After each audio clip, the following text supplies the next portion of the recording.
Welcome back to the International Business Management course. I will be your instructor for the course. And according to the last lecture, where we went over the core concepts of international business and we discussed the main elements that you as an international business management student have to understand in order to get a bird's eye view of the international business management process, we concluded last lecture with the 4 types of risks, and we explained that any business, in order for a business to become successful and to succeed in foreign markets, we have to take the time to severely understand and gather information about the foreign market which we are trying to enter. Now, this is what this lecture will be focusing on. The learning objectives of this lecture is to understand the 4 dimensions or the 4 key risks of international business, and we will take them in details. And we will understand, why do firms internationalize? Why do we go through all of this process? What is the advantages of doing this? So let's start. As we were discussing last lecture, internationalization has become a normal or a natural part of our lives. Now, businesses are no longer accepting the concept of only locally transactioning or only serving local local customers. We are now always trying to, as businesses, we are always trying to engage in internationalization and try to improve and increase our market share as much as possible to take advantages of the foreign populations and the foreign market share. So therefore, in order to do this and in order to start entering foreign markets, we have to collect information, we have to do our research, and we have to understand what the differences from our operations, that what will we have to adapt and so on, in order to be able to succeed in this foreign market and not fall into any of the risks. So the major risks which we will cover is cross-cultural risk, country risk, currency risk, which is also known as the financial risk, and finally commercial risk. So to start off, we will first begin with cross-cultural risk. What is the cross-cultural risk? Now, when I am thinking of internationalizing, I have to understand that there's different cultures all over the world. Every country that I want to enter has its own culture, has its own norms, has its own beliefs, and so on. So when I'm thinking of internationalizing, it's only safe and it's necessary to understand the different culture which I will be operating in.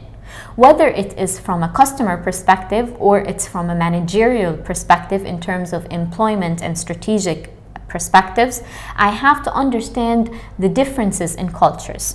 Therefore, cultural risk arises from the cultural differences available. What exactly is meant by cultural difference? This is the risk arising from differences in languages, in lifestyles, in attitudes, in customs and religions. And all of these are components to culture. This is what culture is made out of. So, for example, something that could be accepted in the Egyptian market might not be accepted in the foreign market, whether it is the European or the American market. Therefore, it's necessary to understand the differences in order to adapt my operational ways to this foreign market. So, one of the cultural components is the negotiation patterns. If I am conducting a business deal, I have to understand the different culture that I am dealing with. How do they negotiate? Do they prolong negotiation processes, or are they very direct and quick when it comes to negotiations? So negotiation patterns are known as negotiations are required in many types of business transactions. That's why it's important to understand the differences in negotiation patterns. And therefore, I have to analyze the country that I am negotiating with, or the culture that I am negotiating with, because to avoid any inconveniences. So for example, here they're giving you an example of Mexicans. Mexicans are very friendly and they emphasize social relationships. So therefore the negotiation process could be very prolonged and it could take days to conduct. As the opposite for Americans, where Americans are known to be very assertive and direct with their business activities, where they are very direct and just want to finish the business deal or make the deal quickly and so on. So therefore they try not to waste time or prolong the negotiation process. Another element in the cross-cultural risk, and this arises from the differences in cultures, is the decision-making style. Now, decision-making, it differs from culture to culture and even from organization to organization. Therefore, it's very important from a managerial perspective to understand how the decision-making style is undertaken in the foreign market I'm entering. So, for example, who makes the decisions? Is it done by the top managers, or is it done as a team effort? So the decision-making styles is the managers make decisions continually on the corporation and the future direction of the firm. And another example is from different cultures is known as the Japanese or the Asian cultures are known to have harmony, or in other words, they always think of team decisions and team building. So therefore, when we're talking about decision making, it's usually very important to make decisions as a team. While other cultures are very strict and they always believe that decisions are supposed to be done by the top managerial level, and that other levels in the hierarchy should not be involved or should not be part of the decision-making process. So again, it's important as when managing international businesses to understand this foreign market that we will be entering. What kind of decision-making styles are they following? Also, ethical practices. Even though we all know that ethics, there are some fixed components to ethics, some elements vary. So therefore, based on the culture that I am conquering or the culture that I am dealing with, ethical standards and ethical practices may vary. So one element that could be accepted in my home country might not be accepted and might be considered as unethical in foreign countries. So therefore, understanding the differences between what is accepted universally or what is accepted in that foreign market in terms of what is right and wrong is very important when managing or when entering foreign markets. And here they give you an example of bribery.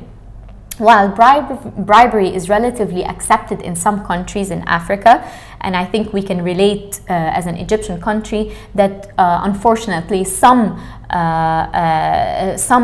organizations or some paperwork it's accepted to bribe the employee and so on, but in general it is unaccepted in other countries such as Sweden and other European countries and so on. So even though this might be considered as an ethically approved act, in some countries it might be considered as very unethical practices in foreign countries. And this is why it's very important to understand differences in terms of ethical practices, which is also another component of the cross-cultural risk. The second type of risk that we have is called the country risk. Now, what is the country risk exactly? It is more related to the political risk. In order for me to enter a foreign market, I have to understand the political situation of this foreign country. Is it stable? Is it unstable? And so on. Because this will definitely cause a huge change in my methods or the way I will deal with this country. And it might even make me not want to enter this foreign market. So what is the country risk, or in other words, what is the political risk? Number one, it's the government intervention, the protectionism and the barriers to trade and investment. And I think we can agree that some countries, when it comes to governmental intervention, some countries are highly known that their governments interfere massively in their business operations, and they are they have multiple restrictions, and they restrict the movement of or the transactions when it comes to investments and international business transactions and so on. Also, bureaucracy, red tape, and administrative delays, or in other words, known as corruption. If I'm entering a market due to, for example, this market is very attractive in terms of high population, but at the same time this market is corrupt, then, or this country is corrupt, then I will have to accommodate myself and understand or come up with ways to overcome the corruption in the paperwork, in the governmental transactions and activities and so on. As some countries are known, they prolong the paperwork and the administrative work for certain businesses, and they just make things a bit tougher for businesses to go on with their business transactions and so on. Also, another element that I have to consider when it comes to the country risk, or in other words, the political risk, is the lack of legal safeguards for intellectual property. Not all countries have the appropriate laws and regulations that protect brand names or protect trademarks and intellectual property rights. And this is also very risky for many businesses. Also, economic failures and mismanagement, social and political unrest and instability, because when there's political and social unrest, this usually causes multiple risks for our businesses, where people or the population, they might do certain strikes or protests against the business. So this could highly impact my ability to conduct my business transactions and could cause delays and even losses. So therefore, it's very strategic, or it's very important to analyze the political status of the country that I am trying to enter, to avoid falling in or entering a country that is politically unstable or has massive political and governmental instability. Moving on to the currency risk, and again, the currency risk is known as the financial risk. Usually this is arised from certain economic conditions or unstable economic conditions. So what are the components, or what are the elements under the currency risk that I have to take into consideration and evaluate before entering a foreign market? Is number one, the currency exposure. So in general, risk of unfavorable exchange rate fluctuations, where some currencies are not as strong economically, so therefore they are exposed to high fluctuation rates, and this could definitely impact the business transactions. Also, this can also result in asset valuation. So what is asset evaluation? This is the risk that arises from the exchange rate fluctuations, which affect the value of assets. So for example, if I bought certain assets such as land for a certain price, and then this currency fluctuates and its value goes down, so therefore I will lose, because the asset that I bought, it will be considered now as less valuable from when I initially bought this asset or land, and so on. Foreign taxation or income, some of the currency risks is arised from the changes in the laws and regulations in terms of the taxations, the income, and so on. So some countries are known to have high taxation policies. The taxes they increase by the year, or even they highly increase depending on the government that is in charge, and this is also could pose as a threat for my transactions. And of course, inflation. The changes in the prices of the commodities or the services, the fluctuations or the ups and downs, or the massive increase in the prices of goods and services. This is inflation causes is a huge downfall for any business, and could cause threatening inseverities to any business. Moving on to the last type of risk, which is the commercial risk. When we are talking about the commercial risk, this is also another type of information that we have to gather when entering a foreign market. We have to identify the different elements or the different components in this foreign market that could impact my ability to conduct my business transactions, such as the weak partner. when I'm dealing with a third party or I'm dealing with suppliers in that foreign country, it's normal for me, since this is a foreign country and I'm new to this market, I will not have as much information as I would in my local business or in my local country. So therefore, dealing with weak partners due to the lack of information or the lack of expertise, this could definitely harm my business transactions and harm my ability to conduct my transactions properly. So I have to be very careful with selecting the suitable and reliable partners in this foreign market, so I can avoid falling into operational problems or any delays or deficiencies in my operations that are caused due to the lack of information and expertise that I have in this market. Also, I have to gather massive information related to the timing of entry, and timing of entry is actually a part of strategic planning and strategic management. I have to make sure that the time I choose or that I pick to enter a foreign market, this is a strategically wise time. So I shouldn't be entering markets, or I shouldn't be entering countries that are, for example, suffering economically or politically. I have to be very strategic with when I enter this market to avoid being restricted, or not restricted, but I want to avoid being denied by this foreign market. Also, competitive intensity. I want to make sure that I am not picking a country that I will suffer severely because they have very strong competitors in this market. As now we are competing with, any business now is competing with both local and international companies. So competitiveness and competition is very risky, and I have to make sure that when I enter a country or when I enter a foreign market, I have the capability to be able to compete with both the local competitors as well as the international competitors. And of course, poor execution of strategy, and this could be caused due to the fact that I did not gather enough information about this foreign country, and this could highly impact my ability to operate in this foreign country because I don't know how to execute the strategies, or I did not adapt enough in respect to the foreign country that I am operating in. So again, these were the 4 risks of international business, and we need to understand that these 4 risks are always present, but they are manageable.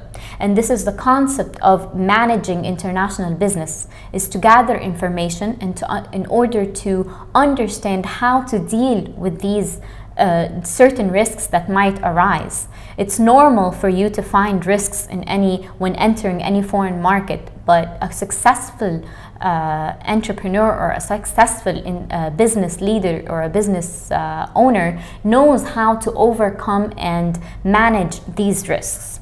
Also, managers need to understand and anticipate and take proactive action to reduce their effects. And this is why before entering a market, it's strategic to gather all of this information in order to make sure that you are not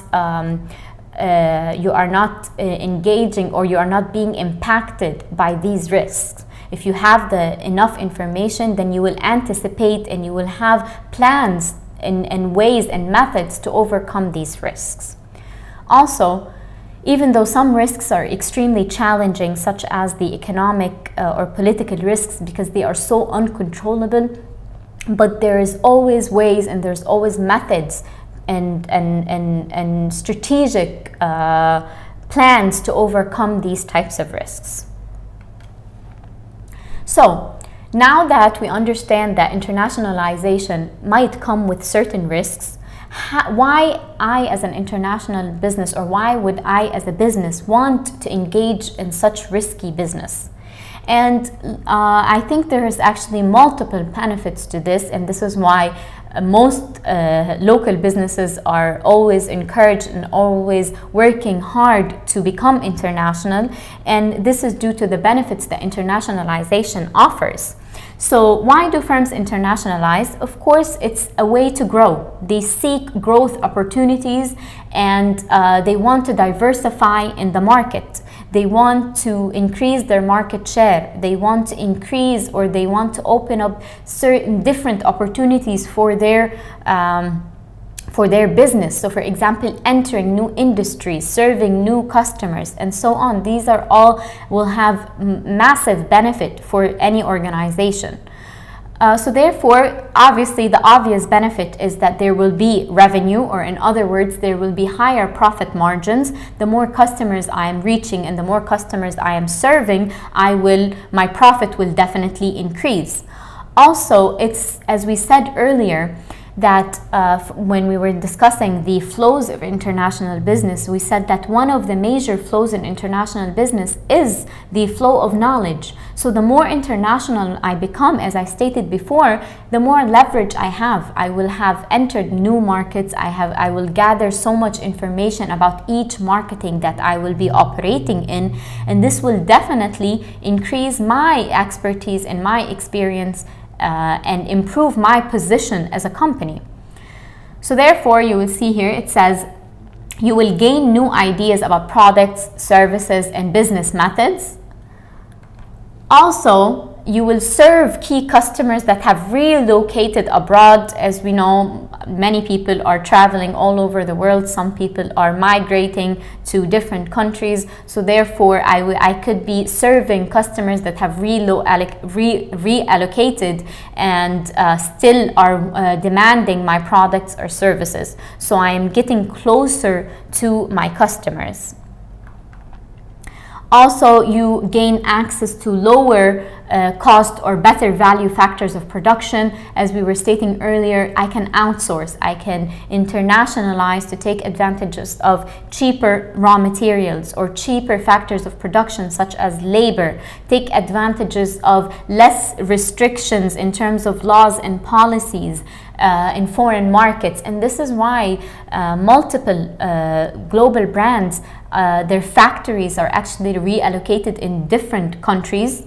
So they would be, for example, US-based companies, but their factories and so on are in Vietnam or in China and so on. And this is because they are taking advantages of cheaper raw materials, cheaper factors of production such as labor and so on.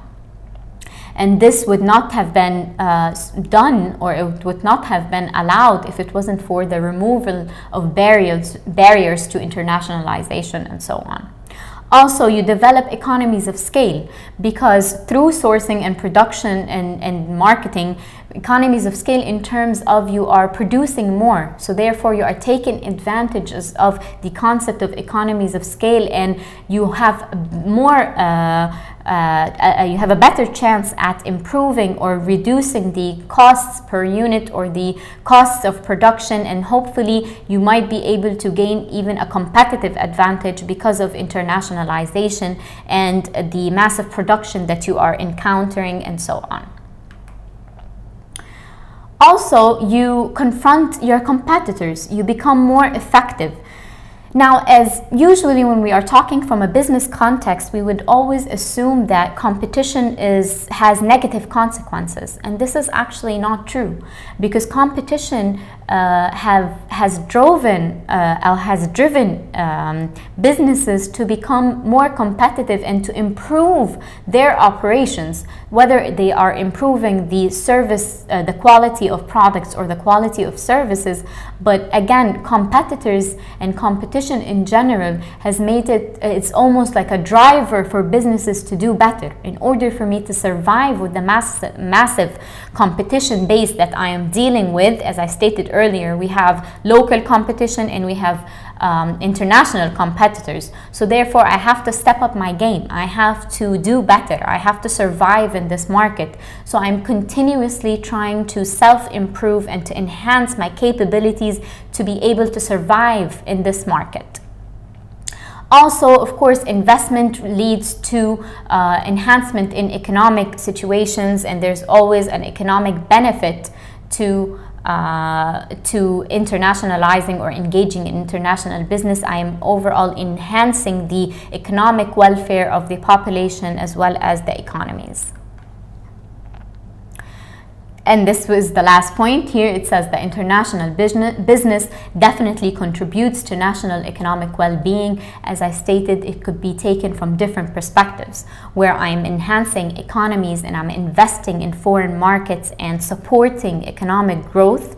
And also I could be through internationalization, I could be providing employment opportunities. Hence, I would be decreasing, or I will be serving this economy in terms of reduction of unemployment rates, which is definitely one of the enhancements of any economy's welfare. Also, I will be improving the welfare of the population in terms of that I will be enhancing the levels of services and the level of products which they are being served by the businesses.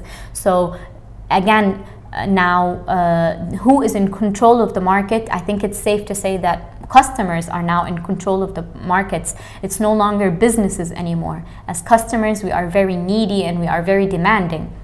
If we don't like a certain product, or we are not satisfied with a certain quality of service or product, we will definitely let the businesses know this, and therefore this improves our welfare, because due to the competition, businesses will strive to improve and enhance their quality of services and products to be able to survive in such a competitive, customer-driven market. And this is the conclusion, or this is the final of the lecture 2. We will move on to understanding more topics and covering more concepts related to internationalizing of businesses and how to manage the business transactions and how to succeed internationally throughout the next videos. Thank you, and I will see you in the next video.